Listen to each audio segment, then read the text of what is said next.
Hi there, this is Deb Templeton, and I was asked by the gallerist, Phil, at the Gordon Harrison Canadian Landscape Gallery to share a little bit of information about weaving, which I will be exhibiting there soon. This is weaving.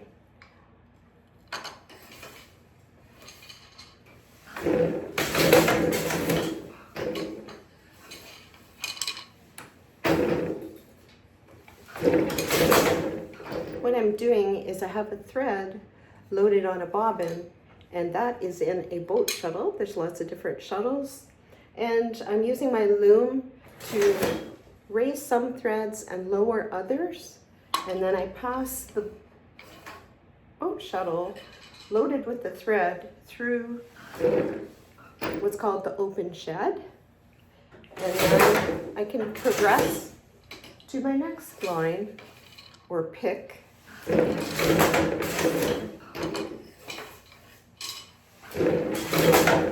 And technically, that is weaving. However, weaving isn't just sitting at the loom, it's an entire process. Let me show you some other aspects of the process of weaving. For this exhibit, I have made hand-woven silk scarves and kitchen towels inspired by art. Weaving begins with a design, color, and fiber choice. Once you know what you want to weave, you have to source the fiber in the colors that you want. After calculating how long you will weave your fabric, you have to wind each thread in the colors of your warp. I use a warping mill to measure length. Once the threads are measured in bundles, then I take each braid of warp and put it in order on lease sticks, and then thread is passed through a space in the reed, which is like a tooth comb to keep threads separate. This is done one thread at a time. When the reed is laid, it is put onto the loom and is tied to the back beam. I use weights hanging on the front to give the threads even tension, and I have to constantly reposition the weights as I wind the threads on the loom.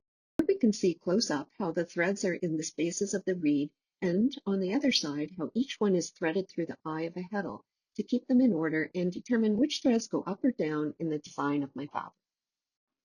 Here you can see how the thread length passes from the front of the loom to the back. At some point, the thread is fully beamed on and ready to tie onto the front rod, ensuring all threads are taut. Once I load up the bobbins and shuttles, I can finally begin weaving.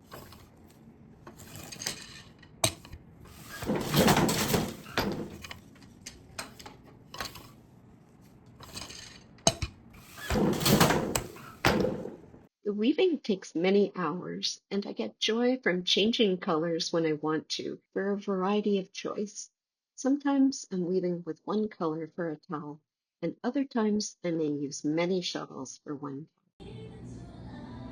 Time to cut off the warp.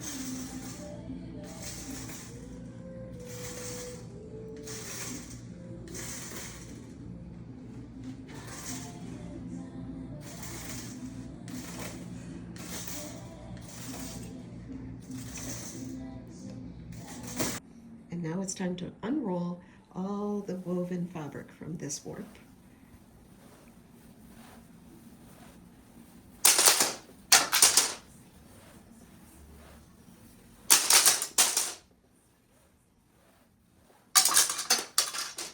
This is the result of days and days and days of weaving.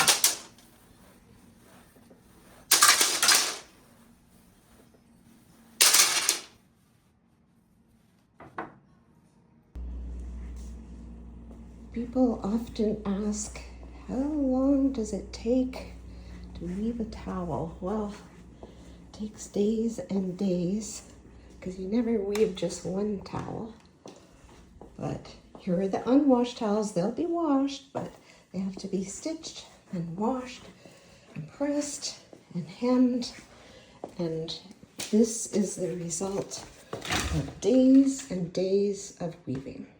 Now it is time to sew and sew and sew. I have to sew the ends of each towel and then cut them into segments of a couple of towel lengths before washing and drying them. After laundering comes a first pressing of the cloth. followed by an initial hem fold press, and then the final hem fold press. And then it's back to sewing the hems for a few more hours, and then finally the towels are finished and ready to go to their new home. Thanks for coming on this journey to learn more about hand weaving.